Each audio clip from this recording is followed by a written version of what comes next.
Hey, the Daily Brew Cafe, a cozy little nook in the heart of the city, glowed with soft amber lighting from hanging lamps, filtering through rows of old bookshelves. The scent of freshly roasted coffee mingled with the aroma of baked goods, creating a space that felt both intimate and lively. Small wooden tables were neatly arranged, each adorned with a tiny lavender vase. Clementine Harper stepped into the cafe, her white canvas sneakers slightly smudged with flour from her morning shift. Her gray Sweet Haven Bakery t-shirt was speckled with smudges of butter and dough, and her sleeves were rolled up, revealing flour-dusted arms. Her chestnut brown hair was messily tied up in a bun, with a few unruly strands clinging to her forehead. In her hands, she held a still-warm croissant wrapped hurriedly in parchment paper, her trophy from the oven, grabbed on the way out. She glanced at her watch. 5 minutes late. Great. A perfect start to a date she didn't even want to go to, she thought, lips curling into a resigned frown. Clementine wasn't the blind date type. In fact, she didn't have time for romance. Between baking pastries, writing her recipe blog under the pseudonym Miss Ovenmitt, and taking care of her cat, Butter, her life already felt full. But Lily Hart, her best friend since high school, had begged her to fill in for a last-minute emergency date. I got stuck at a photo shoot, Clem. Please just sit there for 10 minutes, say a few things, and bounce. Lily had pleaded over the phone, voice syrupy sweet. And since Clementine wasn't great at saying no, here she was, feeling completely out of place in the most undate-like outfit possible. She scanned the cafe, looking for the target based on Lily's description. A man around 30, wearing a gray suit, neat hair, looked like he stepped out of Forbes magazine. Easy enough. The cafe wasn't crowded, and near the window sat a man with perfect posture, flipping through a financial newspaper. Nathaniel Wolfe. Clementine took a deep breath, smoothed her shirt, not that it helped, and walked over. Nathaniel Wolfe didn't like wasting time. As the CEO of Wolfe Capital, he was used to tight schedules, high-stakes meetings, and million-dollar decisions. This date arranged by his longtime mentor, Gideon Vale, was a social obligation he had reluctantly agreed to. You need to lighten up, Nathaniel. Meeting a nice girl might do you some good, Vale had said with a wink. Nathaniel's plan was to wrap this up in 5 minutes, politely decline, and get back to his waiting spreadsheets.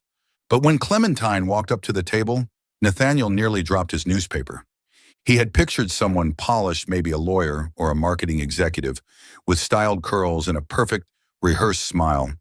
Instead, standing before him was a girl in a flour-stained t-shirt, windblown hair, and cradling a croissant like it was a rare gem.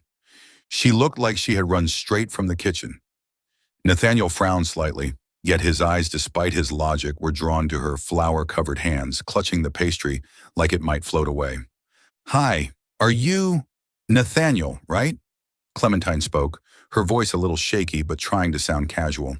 She placed the croissant on the table like it was an obstacle to get rid of. I'm Clementine. Well, I'm here in place of Lily. She had something come up. Nathaniel blinked, trying to process. A stand-in? This was new. In place of her, he repeated, voice low and even, like he was questioning an employee. She was too busy to come herself? Clementine gave an awkward smile and took the seat across from him, fingers absent-mindedly picking at the parchment paper. Yeah, photo shoot. Lily's a freelance model. She said I just had to sit here, chat a little, and then done. She shrugged, brown eyes gleaming with a touch of mischief. I don't usually do blind dates, so I might be a little awkward. Hope you don't mind. Nathaniel watched her, trying to keep a neutral expression, though the corner of his mouth twitched. Awkward was a mild way to describe the situation. The girl in front of him was unlike anyone he'd ever met at corporate galas or charity events. She spoke like she was chatting with an old friend, completely unguarded and refreshingly unfiltered. And oddly enough, he found that interesting. Realizing she was rambling, Clementine searched for something to fill the silence. Do you like coffee? This place makes a great latte. Or are you more of a tea person? I like both, but today I just baked a fresh batch of croissants. She gestured at the pastry. It's still warm. Want to try it? Nathaniel looked at the croissant, then at her. You brought a pastry here? His tone held surprise, not judgment. Yeah, I just finished my shift. Didn't have time to change, Clementine replied, scratching the back of her neck. I'm a pastry chef. This one's a new recipe, bit of honey and orange zest. Sounds weird, but it's good. He raised an eyebrow, not answering right away. Part of him wanted to say no, he didn't eat sweets, and this was supposed to be a 5-minute date. But there was something about her expectant gaze, her open enthusiasm about a simple croissant, that made him hesitate. You made it yourself? He asked, voice softening slightly. I did. I even have a baking blog. Not to brag, but I'm kind of a big deal. Anonymously. My nickname's Miss Oven Mitt. She laughed, dimples showing. I know, it's silly. Nathaniel didn't laugh, but his eyes lit up, as if holding back a reaction. Miss Oven Mitt, he repeated in a low voice. You're definitely one of a kind. Clementine shrugged, unsure if he was being sincere or sarcastic. Thanks, I guess. So what do you do? Lily said something important? Finance, right? Investments, Nathaniel replied briefly, setting the newspaper aside. I run an investment firm. He paused, waiting for her to probe. Most people did, curious about his wealth or status. But Clementine just nodded, like he'd said he worked in a regular office job. Sounds busy, she said, then gestured to the croissant. Anyway, try it. If it's bad, be honest, I can take it. Nathaniel looked at the pastry, then at her again. There was something in her sincerity, completely unpolished and unpretentious, that felt foreign to him, a man used to a world of calculation and precision. He picked up the croissant and took a small bite. The buttery texture melted on his tongue, blending with a hint of honey and delicate citrus. Delicious. Genuinely delicious. He tried to maintain a straight face, but his eyes lit up briefly, as if surprised by the revelation. Well? Clementine asked, tilting her head, eyes sparkling, clearly eager for feedback. Nathaniel set the pastry down, wiped his hands with a napkin. Not bad, he said evenly, though his gaze betrayed a flicker of delight. Clementine smiled, as if she noticed it too, though she said nothing. The date lasted far longer than either of them expected. Clementine went on about her baking, the time she burned a whole batch of macarons, her cat Butter, who rejected most of her food. Nathaniel, though usually quiet, found himself listening more than he intended. He didn't understand why he was still sitting there when he should have left ages ago. Maybe it was the way she laughed, or how she flailed her hands and sent flour flakes onto the table, or how she casually called him gray suit guy without a hint of hesitation. Eventually, half an hour had passed. Clementine checked her watch and gasped. Oh no, I have to go. Butter's probably starving. She stood up, leaving the croissant on the table. Thanks for not getting mad that I came instead of Lily, she said, grinning, dimples showing. Hope you're not too disappointed. Nathaniel gave a small nod, eyes still on her. Not disappointed, he said, his voice low but more genuine than he meant it to be. She waved and walked out of the cafe, her figure disappearing around the corner. Nathaniel Wolfe sat at the table in the Daily Brew, his finger tapping lightly on the edge of the financial newspaper, his gaze unconsciously following Clementine Harper as she left. The croissant she'd left behind, now only half remaining after his test bite, sat tilted on the plate, as if daring his perfect sense of control. He had meant to end this date in 5 minutes. A polite refusal, a brief handshake, then back to the world of numbers and strategy. But 5 minutes had stretched longer than planned, and he was still sitting there, feeling as if a strange wind had just blown through. Clementine. Her name echoed in his head, along with the image of flour-dusted hands, dimpled smiles, and a nonstop voice chatting about pastries, cats, and a blog called Miss Oven Mitt. She had admitted she was filling in for a friend, some Lily, with a frankness so naive it was disarming. No one in Nathaniel's world, from business partners to employees, ever spoke to him without a hint of calculation. But she was different. She recounted burning a batch of macarons as if it were a victory, giggled as she called him gray suit guy, and offered him a pastry with child-bright eyes. And he, for some reason, had taken a bite. Butter melted on his tongue lightly, sweet, fragrant, with a delicate hint of orange zest. He'd said not bad, but the truth was it tasted better than any dessert he'd tried in five-star restaurants. Nathaniel didn't like sweets. He didn't like things that disrupted the neat order of his life.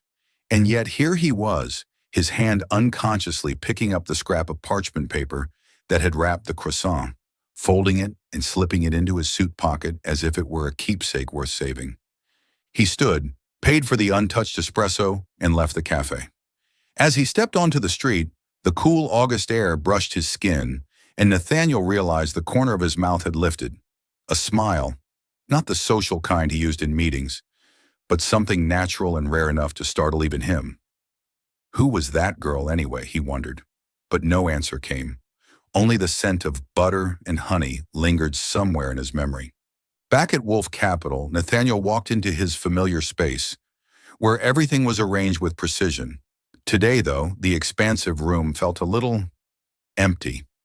He sat in the leather chair, opened his laptop to review financial reports, but his eyes drifted toward the window. The image of Clementine with messy hair and a flower-streaked tee kept circling in his mind. He shook his head, trying to chase it away, but failed. A soft knock sounded. Gideon Vale, Nathaniel's longtime advisor, and a man who was almost a second father to him, stepped inside. In his 60s, Vale had a head of silver hair, keen eyes, and a smile that always carried a trace of wryness. He wore a light brown suit, a clear contrast to Nathaniel's rigid style, as if to remind him that life wasn't only about work. "How was the date, son?"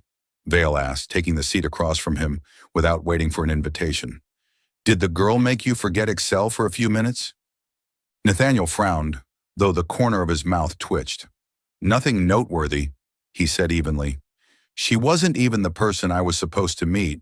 She came in place of her friend." Vale raised an eyebrow, clearly intrigued. "In place of her? Interesting. Tell me." Nathaniel hesitated. He wasn't used to sharing personal matters, not even with Vale, but something in the older man's curious look made the words slip out. "She's a pastry chef. Name's Clementine. She showed up in a flower-stained uniform, hugging a croissant, and talked like we'd known each other forever. She's strange." "Strange in a good way or a bad way?" Vale asked, his smile widening. Nathaniel shrugged, trying to sound indifferent.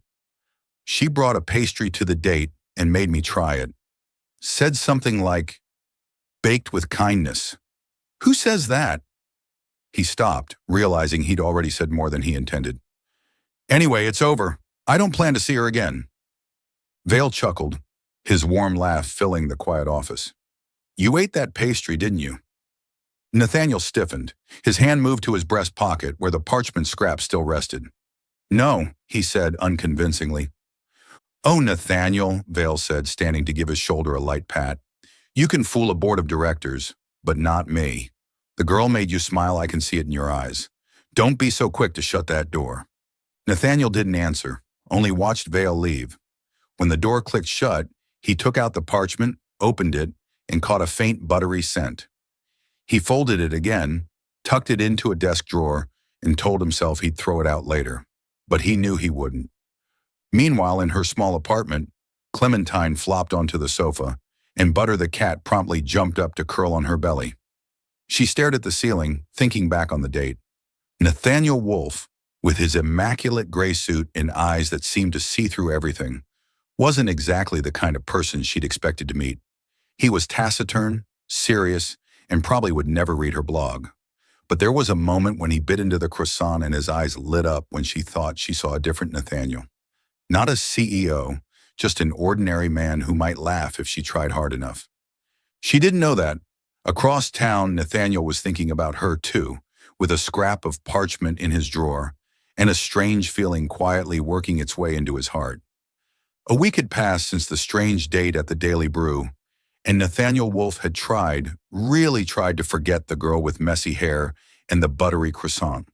But the scrap of parchment paper still sat in his desk drawer, never thrown away, like a lingering reminder of a moment he couldn't explain. He had returned to his usual routine, endless meetings, thick financial reports, and quiet evenings in his 12th floor apartment where everything was so neat it bordered on lifeless. Still, every now and then, with a sip of black coffee, he found himself thinking of the buttery taste and the dimpled smile of Clementine Harper. Meanwhile, completely unaware that she'd left a mark on the mind of a CEO, Clementine was busy with a big change. Thanks to Lily's referral, she had just moved into an apartment at Silver Heights with a surprisingly discounted rent, a rare opportunity she couldn't pass up. Apartment 1103, smaller than most in the building, but flooded with sunlight and perfect for her, Butter the cat, and the little kitchen she had transformed into her personal baking lab. She spent the week unpacking, writing a new blog post about her passion fruit tart recipe, and giggling every time she remembered Gray Suit Guy and the way his eyes lit up when he tasted her croissant. She didn't expect to see him again, but the memory of that date still made her smile, like a funny story to tell friends. On Saturday night, as the clock neared 11:45 p.m., Clementine stood in the kitchen, wearing an oversized flour-dusted t-shirt, holding a hand mixer. She was testing a new custard cream recipe for cream puffs, determined to perfect it before posting to Miss Ovenmitt. The steady hum of the mixer blended with soft jazz playing from a Bluetooth speaker. Butter the cat, curled up on the sofa, occasionally shot her a disgruntled look, as if complaining about the noise. What Clementine didn't realize was that in a building known for its top-tier soundproofing, the buzz of her mixer was leaking up through the ceiling, straight into the apartment on the 12th floor. Nathaniel, freshly returned from a company party, was trying to unwind in his living room with a glass of whiskey and a book on investment strategy. He ditched the suit jacket and rolled up his white shirt sleeves, but his mind remained tense as ever. The faint whir from downstairs began. Quiet at first, but enough to make him frown. At first, he tried to ignore it, assuming it was someone's washing machine. But after 10 minutes, when the noise kept going, he put down the book, stood up, and sighed. Who on earth made that kind of racket at this hour? Barefoot, he took the elevator down and stopped in front of apartment 1103. The small nameplate outside read C. Harper. Nathaniel knocked firmly, but not aggressively loud enough to be heard over the mixer inside. The buzzing stopped. Footsteps shuffled behind the door, followed by a voice. Who is it? Do you know what time it is? Nathaniel responded, his voice low but tinged with irritation. He didn't mean to be harsh, but he needed sleep, and the noise wasn't helping. The door opened and Nathaniel froze. Standing in front of him was Clementine Harper, her hair even messier than last time, a smudge of custard cream on her cheek, and holding a whisk like a weapon. She wore an oversized t-shirt and shorts, her bare legs dusted with flour. Behind her, the apartment was bathed in warm light and the rich scent of butter and vanilla, so comforting that Nathaniel momentarily forgot why he was there. Gray suit guy, Clementine blurted, eyes wide, then immediately covered her mouth like she'd said something inappropriate. I mean, Nathaniel, right? What are you doing here? Nathaniel blinked, trying to make sense of the situation. I live upstairs, he said slowly. Your mixer, it's a little loud. Clementine's face flushed pink. She set the whisk down on the table. Oh gosh, I'm so sorry. I didn't realize it was that loud. I was making custard for cream puffs, and she stopped herself, realizing she was rambling. Would you like to come in? I can offer you a pastry as an apology. Nathaniel frowned, ready to decline. He wasn't used to accepting invitations from strangers, especially not at midnight, and especially not from a girl who looked like she'd rolled in flour. But Clementine's smile, bright, sincere, slightly awkward, made him hesitate. That's not necessary, he said, though his voice lacked conviction. Come on, just one, Clementine insisted, opening the door wider. If you don't eat something, I'll feel guilty all night. Butter will judge me too. She gestured toward the cat yawning lazily on the sofa, as if it were an official witness. Nathaniel sighed but stepped inside, intending only to stand at the door. Clementine's apartment was a complete contrast to his own minimalist home. Cookbooks piled on the table, spice jars scattered across the counter, and a small whiteboard scribbled with handwritten recipes. The smell of pastries and vanilla filled the air, making his shoulders relax without him realizing it. Clementine bustled about, grabbing a freshly baked cream puff from the tray, placing it on a plate, and offering it to him. Here, just made it. Still warm. Nathaniel looked at the pastry golden crust, custard oozing slightly as she gently sliced it open. He hadn't planned to eat it, but her expectant expression, so much like when she'd offered the croissant, made it impossible to refuse. "I don't eat sweets," he said, even as he took the plate. "Just one bite," Clementine urged, grinning. "If you hate it, I'll never make noise again. Promise." Nathaniel took a small bite, ready to say something neutral. But the smooth custard, lightly sweet, blended perfectly with the crisp shell, and he paused. He said nothing, just nodded slightly, and Clementine beamed, like she'd just won a prize. Before handing back the plate, Nathaniel casually grabbed one more puff, then left without another word. Sunday morning sunlight filtered through the curtains of Nathaniel Wolf's 12th floor apartment, casting soft shadows on the dark wood dining table where he was reading the financial section. After being woken up the night before by Clementine Harper's stand mixer, Nathaniel had told himself he would keep his distance from the strange girl downstairs, but the cream puff she'd handed him, now long gone, had made that promise difficult to keep. He didn't like sweets, and yet the smooth custard and crisp shell had vanished from the plate without a second thought. And though he refused to admit it aloud, he still remembered the bashful smile she gave him when offering that pastry. Down on the 11th floor, Clementine woke up with a twinge of guilt. That mixer had definitely disturbed gray suit guy, now known to her as Nathaniel, the upstairs neighbor. Determined to apologize properly, she set out to bake a batch of savory scones using a test recipe, cheese and thyme. Butter the cat stretched lazily on the kitchen counter, eyeing the tray of scones with a look of deep suspicion, as if already anticipating disappointment. "Don't judge me," Clementine muttered, giving him a pat on the head before packing a few slightly wonky but fragrant scones into a paper box and heading for the elevator. Nathaniel was sipping his black coffee when a knock sounded at the door. He frowned. He wasn't expecting anyone this early on a weekend. When he opened it, there stood Clementine, in her now signature style, an oversized t-shirt dusted with flour, her hair messily pinned up, and a pastry box in her hands. Her smile, bright yet a little sheepish, made him pause longer than he meant to. "Hi, Nathaniel," Clementine said, her voice a touch nervous. "I brought you some scones to say sorry for the noise last night. I wasn't sure if you like savory stuff, so I made cheese and thyme. Hope they're okay." Nathaniel glanced at the box, then back at her. He meant to say no, he didn't like unexpected visitors, especially ones bearing things that might throw off the rhythm of his day, but her hopeful eyes, combined with the warm, herby aroma wafting from the box, made him reconsider. "You didn't have to do that," he said, but still stepped aside. "Come in." Clementine stepped into the apartment and was instantly hit by how different it was from hers. It looked like something out of an interior design magazine. Sleek, minimalist, with black leather furniture, a glass table, and not a single item out of place. Compared to her own chaotic little home, crammed with cookbooks and spice jars, this place felt like another planet. She set the pastry box on the dining table and lifted the lid, revealing golden scones, uneven in shape but mouth-watering in smell. "They're not much to look at," she admitted, scratching her head. "Experimental recipe, so be honest if they're awful." Nathaniel sat down, picked up a scone, and took a bite. The cheesy flavor mixed nicely with the thyme, though the texture was slightly dry, like she'd overmixed the dough. He frowned slightly, chewing thoughtfully, then said, "Terrible? But strangely, I want more." His voice was low and even, but something about the tone hinted at a playful tease. Clementine burst out laughing, the sound echoing through the quiet apartment. "Seriously? Terrible, but still worth eating? You're a strange one."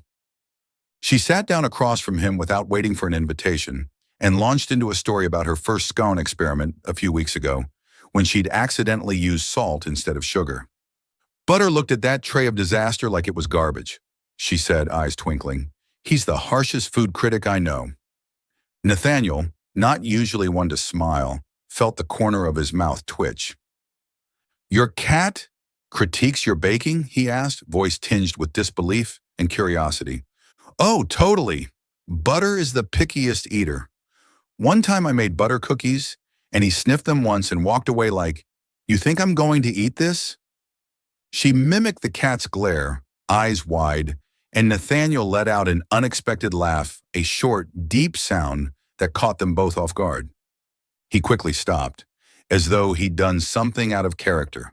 Clementine, sensing his awkwardness, quickly changed the subject. So, what about you? Any hobbies besides reading financial news and wearing gray suits? Nathaniel raised an eyebrow, not used to being asked things so directly. I don't have time for hobbies, he replied, but then, drawn in by her smile, added, but I do run, early mornings when the city's still quiet. Running? Clementine tilted her head, eyes lighting up. I like running too, but the slow kind. The kind where you stop to admire trees or grab a coffee midway. Probably not your style, huh? Definitely not, Nathaniel said, though his lips curved upward slightly. You stop for coffee during a run? Of course, life's short, gotta enjoy it. She laughed again, tossing her hands in the air and sending scone crumbs onto the table. Oh, sorry. Nathaniel shook his head, waving it off. It's fine. They sat there trading light conversation. Clementine shared her love for baking, the latest post on Miss Ovenmit that she'd written at 2 a.m., and how she found joy in baking even when butter was her only audience. Nathaniel, though still reserved, began to open up in small ways. How he liked listening to classical music while working, or that one time he tried to cook and burned an entire pot of soup. I'm not meant to be in the kitchen, he said dryly, though his eyes had warmed. Clementine realized he wasn't as cold as he seemed. Beneath the suit and stern gaze was someone who could smile, could listen, and could eat a bad scone and still reach for another. Nathaniel, meanwhile, found himself strangely at ease. His apartment, usually just a place to sleep, now smelled like time and laughter. When Clementine stood to leave, she left the box of scones on the table. Keep them, she said with a bright grin. If you hate them, just blame Butter. He's the real mastermind. Nathaniel nodded, walking her to the door. Thanks, he said, and this time, his voice held a sincerity that surprised even him.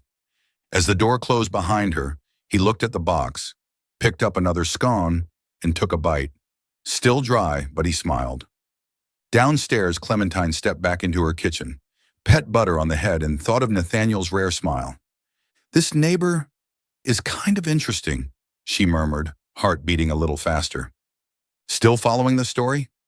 If this story found you outside of Soul Stories, we invite you home to where every touching tale begins with truth, hope, and heart.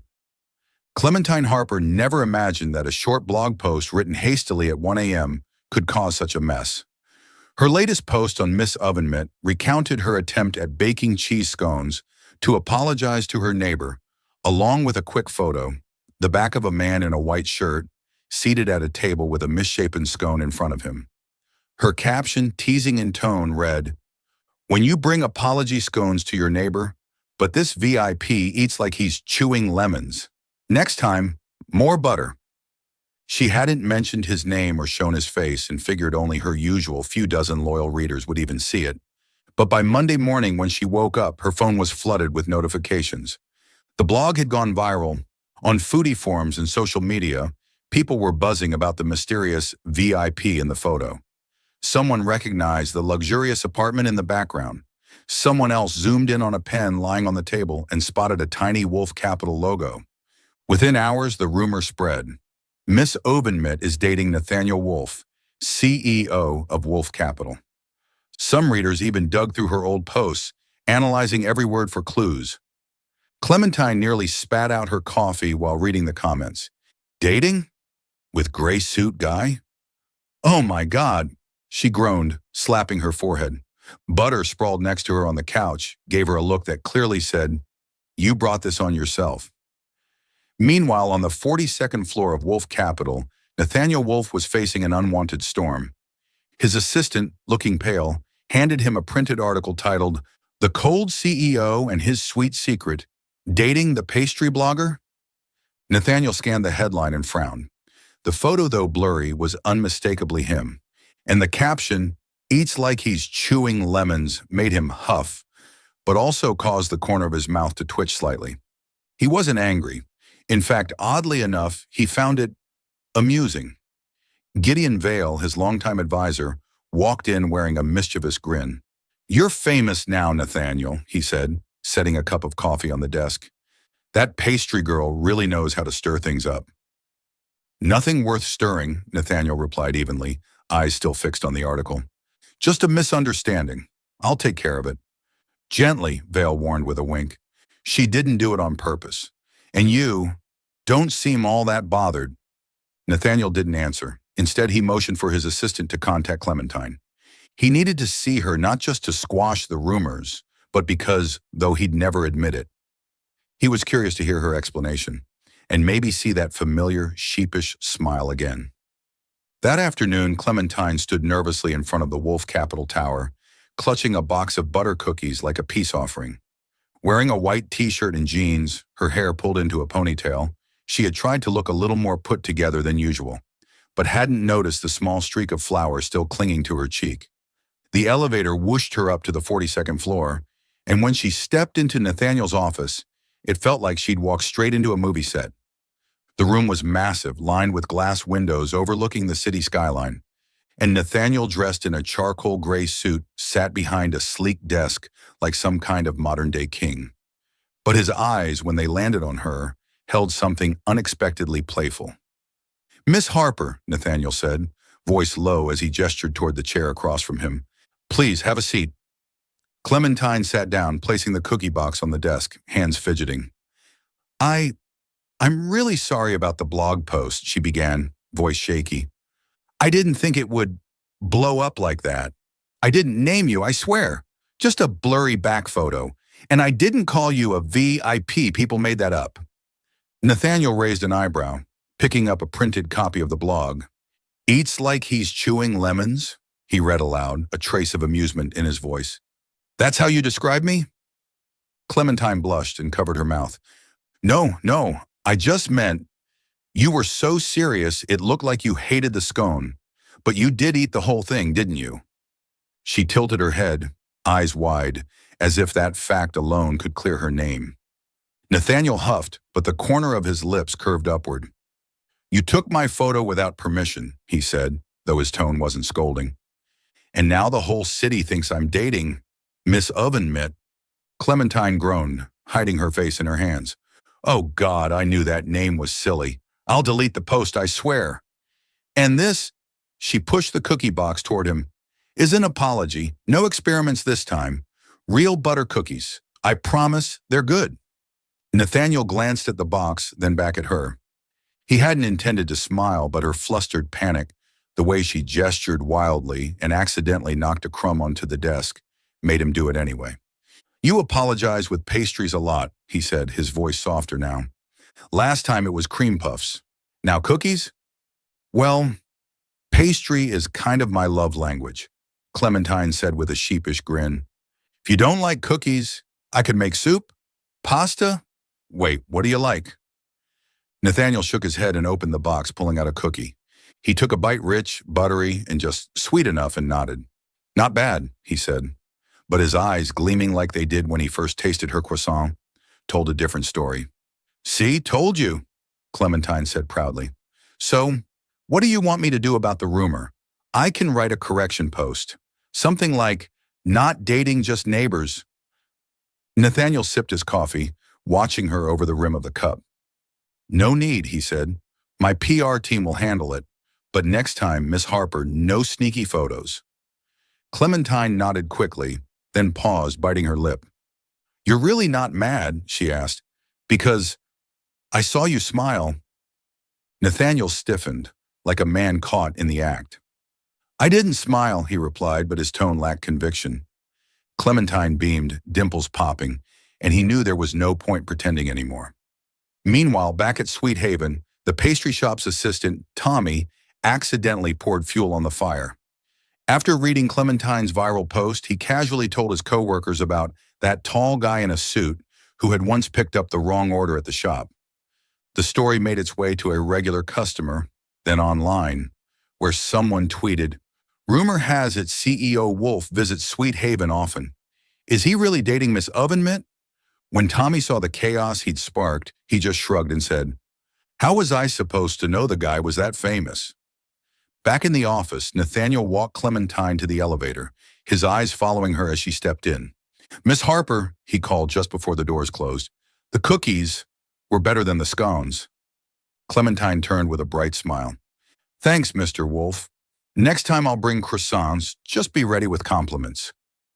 She waved as the elevator doors slid shut, leaving Nathaniel with one of his rare, real smiles. Back at his desk, the box of cookies still sat there. He picked up another one, took a bite, and thought of the girl who was quietly turning his world upside down. Downstairs, Clementine returned to the bakery, humming as she kneaded dough, still giggling to herself. She wasn't sure if Nathaniel had truly forgiven her or if he just liked the cookies. But either way, she definitely wasn't done baking for him yet. Clementine Harper stood behind the counter at Sweet Haven Bakery, kneading dough for a new batch of bread, though her mind drifted elsewhere, still stuck on the meeting at Nathaniel Wolf's office the day before. She couldn't believe she'd unintentionally caused a citywide dating rumor, and even less that Nathaniel Stoic, ice-cold Nathaniel, had actually smiled after tasting her butter cookies.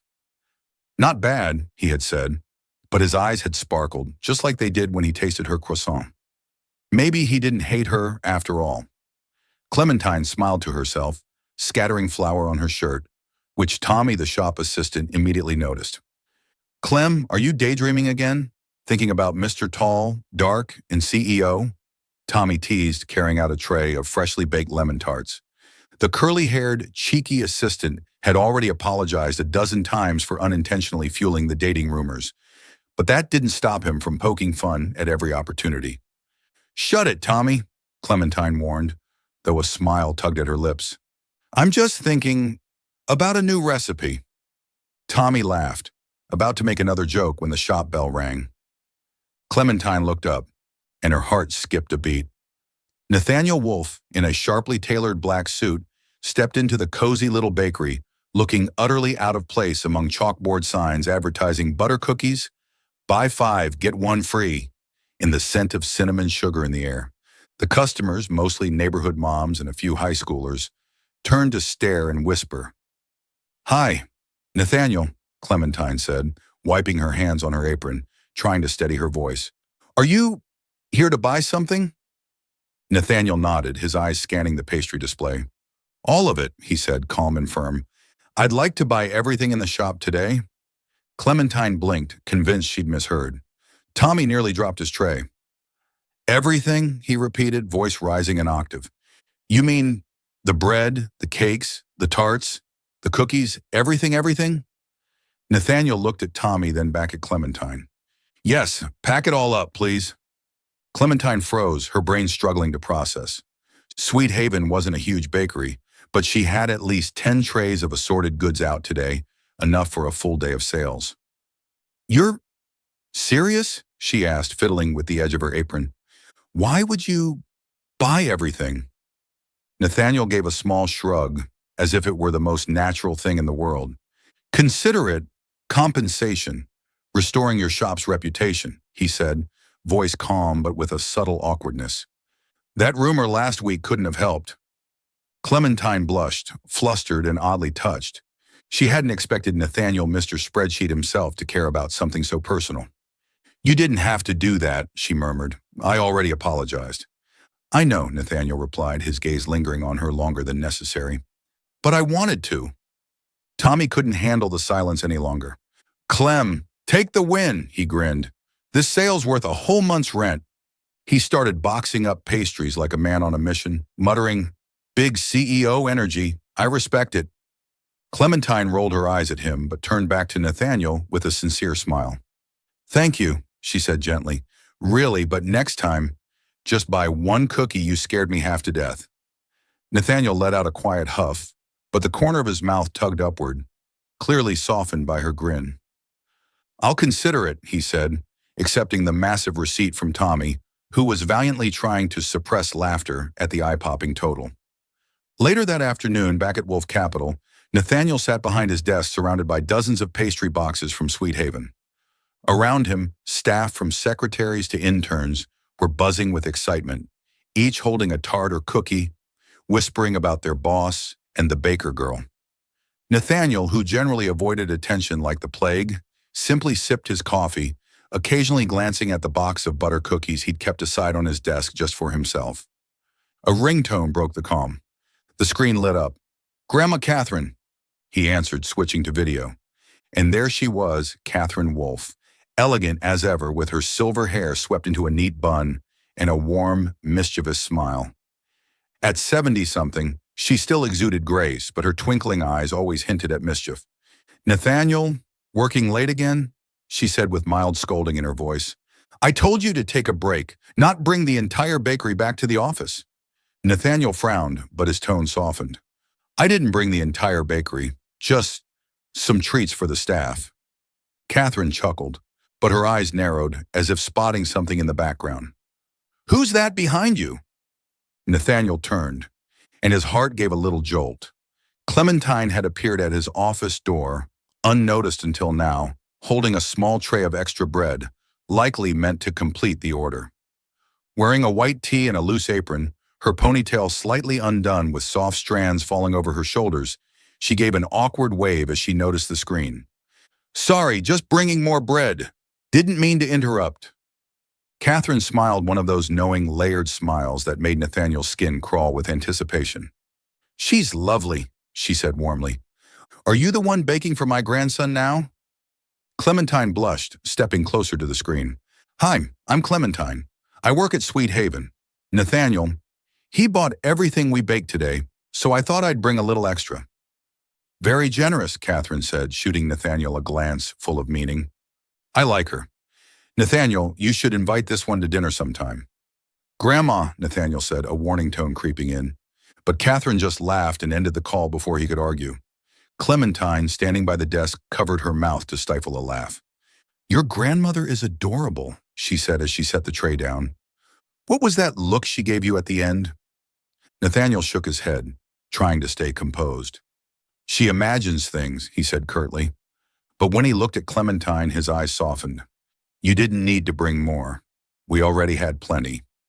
"But you bought everything. I had to return the favor somehow," Clementine replied, nudging the tray forward. "These are olive rolls. New recipe. I promise no lemon face this time." Nathaniel picked up a slice, took a bite. The briny olives and crispy crust made his brows lift slightly. "Very good," he said, but his voice was warmer now, enough to make Clementine smile back. As she left the office, Nathaniel watched her go, still holding the roll. And back at Sweet Haven, Clementine returned to her station, kneading dough again, thinking about the glint in Nathaniel's eyes and his grandmother's conspiratorial grin. She didn't know it yet, but a small seed, subtle, uncertain, was quietly beginning to grow in both their hearts. A week had passed since Nathaniel bought out the entire Sweet Haven bakery, an act that had left Clementine both overwhelmed and deeply moved. But what truly surprised her was the email he sent afterward, proposing a charity baking class for underprivileged children with her as the co-instructor and Wolf Capital as the sponsor. "Good for community relations," he had written, but Clementine suspected there was more behind it. Now, seeing him in a navy sweater and slacks no suit, for once she couldn't help but grin. He looked completely out of place amidst the colorful chaos of flour, aprons, and hyper children, but he stood there with arms crossed, watching the room with a steady gaze. "Ready, Mr. Wolf," Clementine teased, nudging him gently with her elbow. "These kids are tougher than your boardroom." Nathaniel raised a brow, lips curving slightly. "I can handle it," he replied, but his gaze lingered on her, catching the spark of excitement in her eyes. Before he could say more, the event coordinator clapped her hands, signaling the start of the class. Clementine took the lead, her voice warm and animated as she explained how to make simple sugar cookies. The children, ranging from 6 to 10 years old, listened with varying degrees of focus, some already elbow-deep in flour. Nathaniel assisted, distributing measuring spoons and mediating arguments about who got the bigger mixing bowl. His movements were precise, almost mechanical, but Clementine noticed the way his shoulders relaxed each time the kids burst into laughter. Among the group was Emma, a spirited 7-year-old with pigtails and a gap-toothed smile, who had proudly declared herself the best baker here right from the start. Her apron was already streaked with butter and flour, but her enthusiasm was contagious. "Miss Clem, can I make heart-shaped cookies?" she asked, bouncing in place. "For my mom, she loves hearts." Of course, Emma, Clementine said, kneeling to meet the girl's eye level. We'll do whatever you want. Right, Nathaniel? Caught off guard, Nathaniel gave a small nod. Hearts? Sure. His voice was calm, but Clementine caught a flicker of amusement in his eyes. As the class continued, something unexpected happened. Nathaniel and Clementine slipped into an effortless rhythm. She demonstrated how to knead the dough with her flour-dusted hands, while he explained measurements with the precision of a CEO discussing profit margins. When a boy spilled sugar all over the counter, Clementine simply laughed.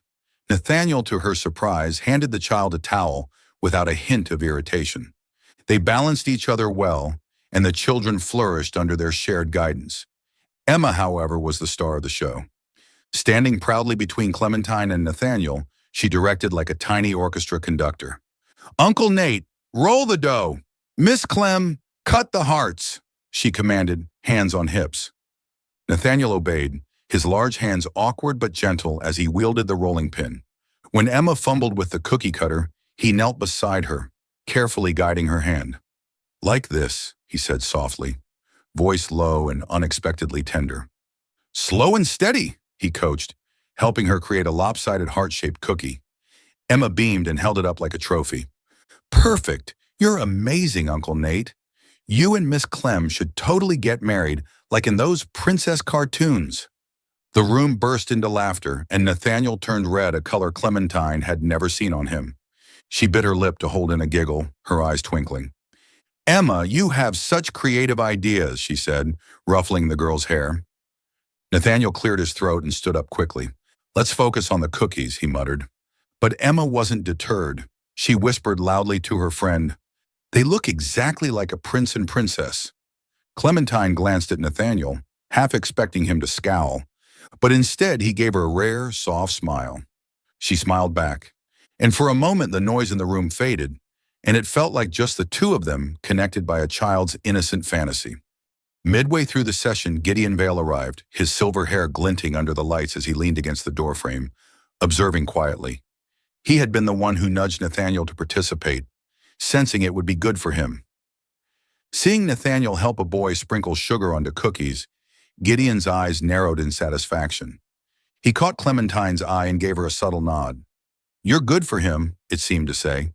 The first class ended in joyful chaos, frosting-covered cheeks, rainbow sprinkles everywhere like confetti. Emma proudly presented a tray of heart-shaped cookies, one of which was for Uncle Nate and Miss Clem to share. Nathaniel hesitated, but under Emma's wide-eyed gaze, he broke the cookie in half and offered one piece to Clementine. A team effort, he said, voice low but warm. Clementine accepted the cookie, her fingers brushing his, sending a flutter through her chest. Thanks, teammate, she said with a small smile. The cookie was too sweet and slightly burnt, but she nibbled it anyway, watching as Nathaniel carefully took a bite of his half. Emma clapped, delighted. See? Just like in the movies, she cheered, prompting the rest of the kids to giggle. As the class wrapped up, parents arrived to pick up their children, each walking away with a bag of imperfect cookies and bright memories. Emma hugged Clementine tight, then unexpectedly ran to Nathaniel and wrapped her arms around his leg. You'll come back, right, Uncle Nate? She asked, eyes round and sincere. Nathaniel froze, unaccustomed to such affection, but gently placed a hand on her shoulder. Maybe, he said, voice softer than usual. Clementine watched, her heart warming. Nathaniel, once all hard lines and tailored suits, was letting a 7-year-old chip away at his armor. He met her gaze and for a brief second, looked away, unable to hide the vulnerability in his eyes. After the children left, Clementine and Nathaniel stayed behind to clean up stacking bowls and wiping down tables. Gideon approached with a warm smile. Well done, both of you, he said, patting Nathaniel on the back. You make a good team. He winked at Clementine before leaving, his words lingering in the air. Now alone, Clementine nudged Nathaniel with her elbow. You were amazing with Emma, she said sincerely. I didn't think you could be so gentle with kids. I'm not gentle, Nathaniel replied, but his voice lacked conviction. She was persistent. Just admit it, you liked her, Clementine teased, tossing a towel at him. He caught it, the rare smile returning. Maybe, he said, echoing his earlier words to Emma. You're good with them. They shine around you. Clementine blushed, brushing a loose strand of hair behind her ear. Thanks. It's easy when they're as sweet as Emma. And thanks for doing this. It really meant a lot. Nathaniel nodded, his gaze steady. It was worth doing. And though he said no more, Clementine could feel the weight in his words. As they parted ways, Clementine carried home one leftover cookie, thinking of Emma's laughter and Nathaniel's quiet kindness. Later that night, Nathaniel found a heart-shaped cookie in the pocket of his jacket, one Emma had secretly tucked in. He placed it on his desk and smiled softly, realizing that Clementine Harper was slowly becoming an indispensable part of his world. The community center was once again bustling the following Saturday morning, as the charity baking class entered its second week.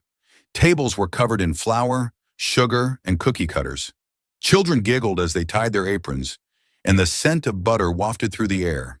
Clementine Harper, in her flour-smudged apron and white t-shirt, was cheerfully instructing a group of kids on how to make peanut butter cookies, but her eyes occasionally drifted to Nathaniel Wolfe, who stood calmly in the corner of the room, sleeves rolled up, helping the children with his usual composed focus.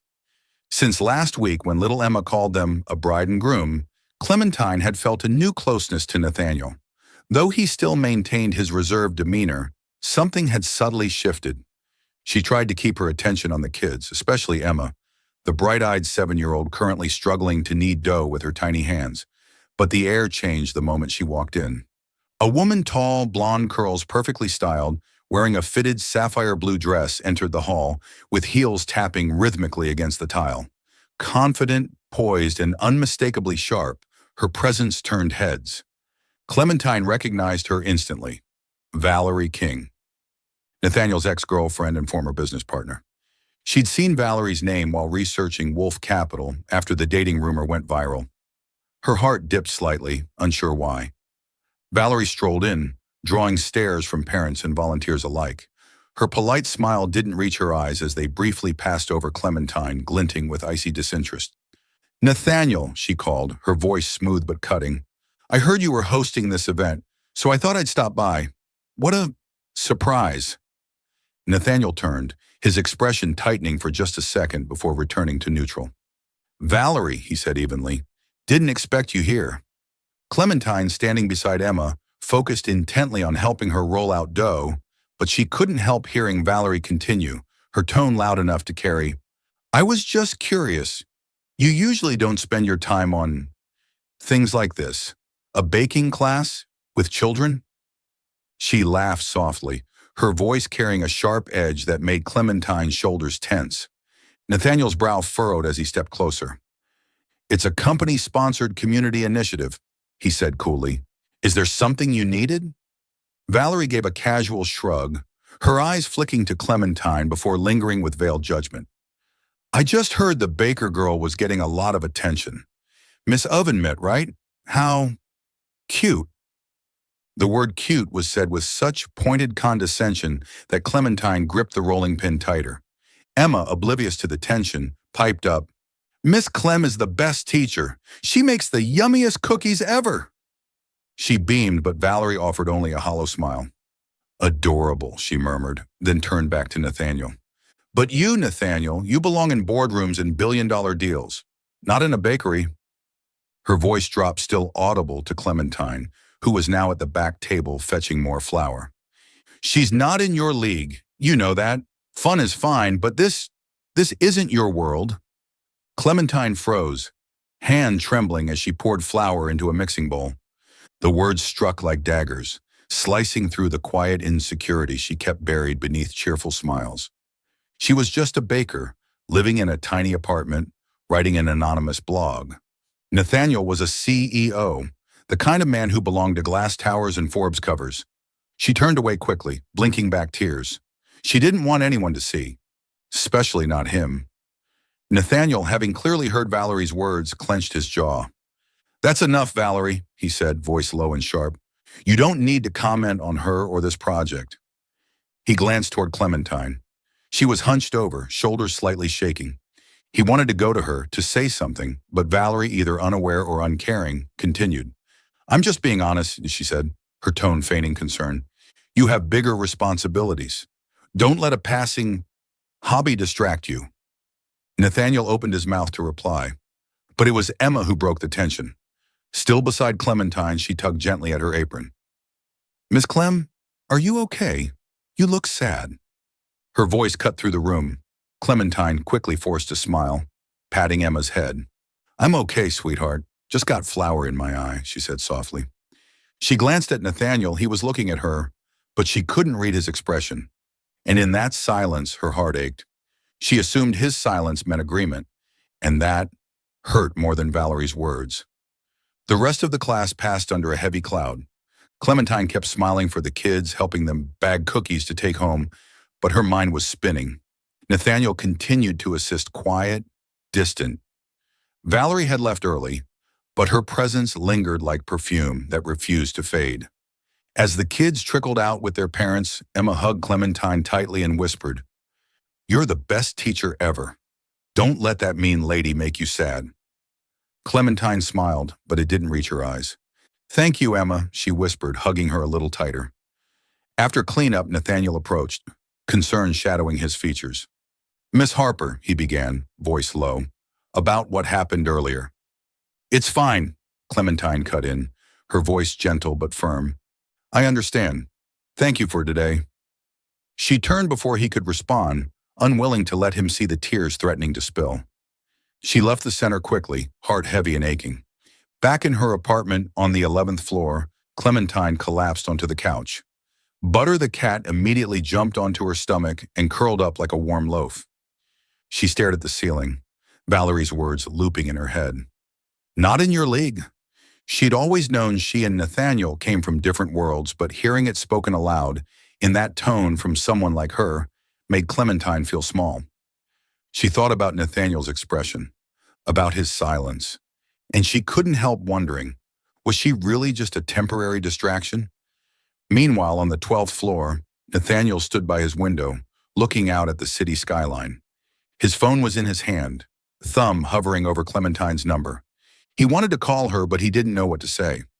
Valerie's words had angered him, but it was Clementine's hurt expression that haunted him. He had wanted to protect her, but as always, his silence had only made it worse. On the table beside him sat the heart-shaped cookie Emma had given him the week before. He picked it up gently, staring at it as if it held the answers. And he thought about Clementine's smile, now dimmed by a sadness he had failed to stop. At her desk, Clementine opened her laptop and placed her fingers on the keyboard, hoping to write a new blog post. But they didn't move. She didn't know if she could keep doing the class, or face Nathaniel again, when her sense of self-worth had just been so deeply shaken. Clementine Harper's apartment on the 11th floor was filled with the scent of vanilla, but the atmosphere was heavy. She sat on the sofa with Butter curled up beside her, eyes fixed on the window. Valerie King's words from the charity baking class still echoed in her mind. She's not in your league. Those cutting words, paired with Nathaniel Wolfe's silence, had left Clementine feeling small and foolish. She'd stayed up all night baking to chase away the ache, ending up with a half-and-half cookie, half sweet chocolate, half savory cheese. She packed it carefully in a box and slipped in a note. Some things can't be whole if only one person is trying. Then she asked Tommy to deliver it upstairs to the 12th floor. At Sweet Haven, Clementine tried to keep working, but every motion was sluggish. Tommy, with his signature curls and mischievous grin, noticed something was off. You okay, Clem? He asked, holding a tray of tarts. Just tired, Clementine replied, her voice soft, but her eyes were rimmed with red. She didn't want to worry him, but inside she was unraveling. That afternoon, Clementine went to the community center to deliver the news. She was stepping away from the class. She hoped to avoid Nathaniel, but knew she had to talk to the kids, especially Emma. To her relief and slight disappointment, Nathaniel wasn't there. Emma ran up to her, her pigtails bouncing, and hugged her tightly. Miss Clem, what cookies are we making today? She asked, eyes sparkling. Clementine knelt down, forcing a smile. I just came to talk today, sweetheart. I might not be teaching anymore. Emma's eyes widened in dismay. You're not coming back, but I like you the most, and Mr. Nate likes you too. Her voice wavered, and Clementine's heart clenched. I like you too, she whispered, holding the girl tightly. But I need to take a little break, okay? You'll still bake amazing cookies, I know you will. Emma nodded slowly, though her face was downcast. I'll make cookies for you, so you'll come back. She ran off to grab flour, determined to bake her way into keeping Clementine around. Clementine left the center with a heavy heart. Emma, with her gap-toothed smile, was one of the reasons she loved that class. Nathaniel, though she hated to admit it, was another. But Valerie's words had planted deep doubt in her heart. Back at the bakery, Clementine opened her laptop and stared at the unfinished draft of her Miss Oven Mitt blog. She wanted to write about the half-and-half cookie, but every word felt stuck. She thought about Nathaniel, his rare smile with Emma, the way he'd eaten her cookies, even though he didn't like sweets. Had she misunderstood him? But then Valerie's voice rang out again in her memory, and she quietly shut her laptop. Upstairs on the 12th floor, Nathaniel opened the box Clementine had sent. Inside lay the half-and-half cookie and the note, "Some things can't be whole if only one person is trying." His chest tightened. He didn't know exactly what Valerie had said to her, but he could guess. And his silence, his damn silence, had hurt her. He took a bite of the cookie. The bittersweet chocolate clashed gently with the tangy cheese, an oddly satisfying mix, yet undeniably divided, just like his feelings. Nathaniel wanted to call her, but apologies didn't come easily to him. He thought of the awkward smiles, the flour-dusted apron, the sparkle in her eyes when she taught. She had made him laugh. She had made him try cookies again. Now she was walking away and he didn't know how to stop her. Clementine curled up with butter, gazing out her window. She thought of Emma, of the cookie she'd sent Nathaniel. This decision hurt, but she had to protect herself from deeper wounds. She didn't know if Nathaniel understood, or if he even cared. But in her chest, something ached like an empty pan cooling on a silent stove. On the 12th floor, Nathaniel stood in the kitchen, a space he rarely used. In front of him was a disaster, a misshapen, blackened cookie, the smell of burnt sugar clinging to the air like guilt. Gideon Vale had just called him and said, "Don't let silence ruin something worth holding on to." Nathaniel wasn't good with words, so he chose to speak the language Clementine loved most, baking. The result was far worse than he'd hoped, but still, he carefully packed the charred cookie into a box, and with a deep breath, he made up his mind. He was going to see her. At 8 p.m., a knock echoed through Clementine's apartment. She opened the door and froze. There stood Nathaniel, no suit in sight, just a soft blue sweater and jeans, looking human, unsure. In his hands was a small box. "I made this," he said awkwardly, extending it toward her. "I didn't know how to start, so I figured I'd start with a burnt cookie." Clementine looked at the box, then up at him, eyes stinging. She opened the lid slowly. Inside was a jet-black, lopsided cookie. "You made this?" she asked, her voice trembling. She couldn't decide whether to laugh or cry. Nathaniel nodded, and for once the guarded look in his eyes was gone, replaced by something raw and vulnerable.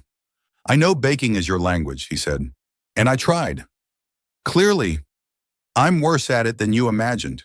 He paused, drawing in a breath. "Clementine, about last week, I don't agree with anything Valerie said, but I stayed silent, and that silence hurt you. I'm sorry." Clementine bit her lip and tears spilled over. She never imagined that Nathaniel Wolfe, the man who once wouldn't even try her scones, would be standing here with a burnt cookie in hand, apologizing. "You didn't need to bake anything," she whispered, voice catching, "but thank you." Nathaniel took a step closer, hesitating, then gently placed a hand on her shoulder. "You don't have to quit," he said, voice low. "The class needs you. Emma needs you, and—" He hesitated again, this time longer. "I need you." Clementine let out a soft, tearful laugh and wiped her cheeks. "You're sweeter than your cookie," she teased, but her heart was racing. She stepped forward and wrapped her arms around him. Nathaniel, stiff at first, slowly embraced her back, holding her tighter than he realized. From the kitchen counter, Butter jumped down, padded over to the box, sniffed the cookie, took a bite, and immediately walked away with a look of disdain. They both burst out laughing. "Butter's not impressed," Clementine giggled. "She has good taste," Nathaniel replied, his eyes warm, focused only on her. In that tiny kitchen, surrounded by the scent of cocoa and burnt sugar, they stood there holding each other like two puzzle pieces that finally fit. Clementine knew that no matter how different their worlds were, this moment was perfect. The Wolf estate sat quietly on the snowy edge of the city, a stately home with red roof tiles and a garden lightly dusted with snow. Inside, the fireplace crackled softly. Christmas lights twinkled on a towering tree, and the scent of pine mingled with fresh-baked gingerbread. Clementine Harper stepped into the festive warmth, holding a tin of homemade butter cookies. She wore a simple red sweater, her hair loosely tied back, and stood beside Nathaniel Wolfe, feeling like she had walked straight into a holiday painting. Nathaniel, in a dark blue sweater and tailored trousers, looked more relaxed than usual, though a hint of tension still lingered in his eyes as he led her inside. After the emotional hug in her kitchen the week before, Nathaniel had invited Clementine to spend Christmas with his family, specifically with his grandmother, Catherine Wolfe, the woman he often spoke of with reverence. Clementine had agreed, her heart pounding with nerves.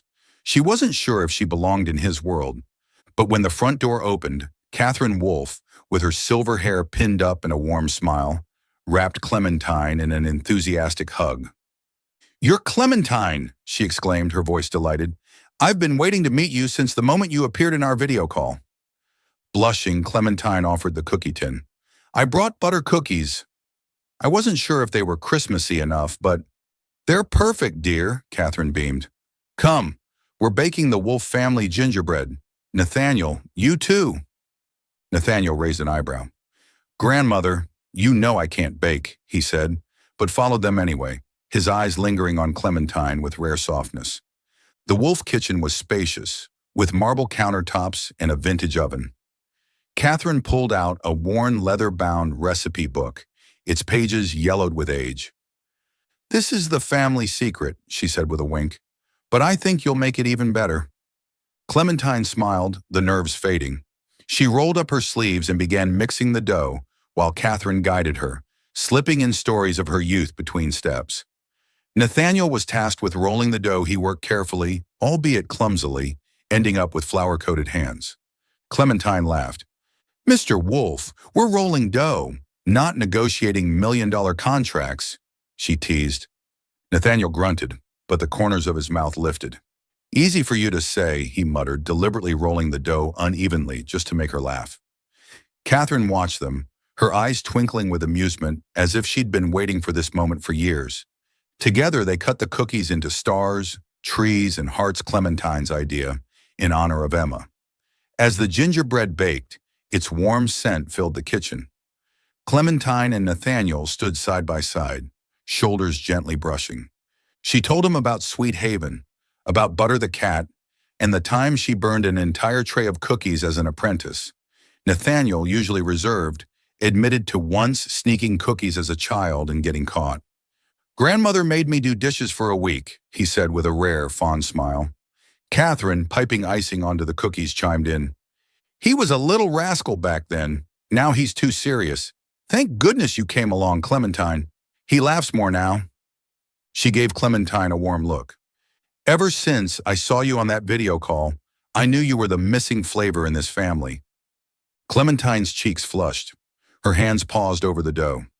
"You're being too kind," she whispered, but her heart was beating fast. Beside her, Nathaniel said nothing, but the way he looked at her steady, gentle spoke volumes. Christmas dinner took place in a cozy dining room, the table filled with roast dishes, warm rolls, and fresh gingerbread. Clementine sat beside Nathaniel, feeling an unexpected sense of belonging. Catherine shared stories of old Wolfe holidays, of Nathaniel's grandfather, of Christmases long past. Clementine, usually awkward at formal gatherings, found herself laughing and listening like she'd always been part of this family. When they raised their glasses for a toast, Catherine clinked hers gently with Clementine's. "Thank you for bringing new flavor to this table," she said, winking at Nathaniel. He shook his head, but under the table, his hand brushed Clementine's and stayed there, warm and firm. Later, the two of them cleaned up together in the kitchen. "My grandmother likes you," Nathaniel said, voice low. Clementine smiled, dimples deepening. "I like her too. And you. And gingerbread, of course." She tilted her head teasingly, but her eyes sparkled with something deeper. As they stepped out of the kitchen, the glow of Christmas lights reflected in their eyes. Nathaniel reached for her hand, gentle but sure.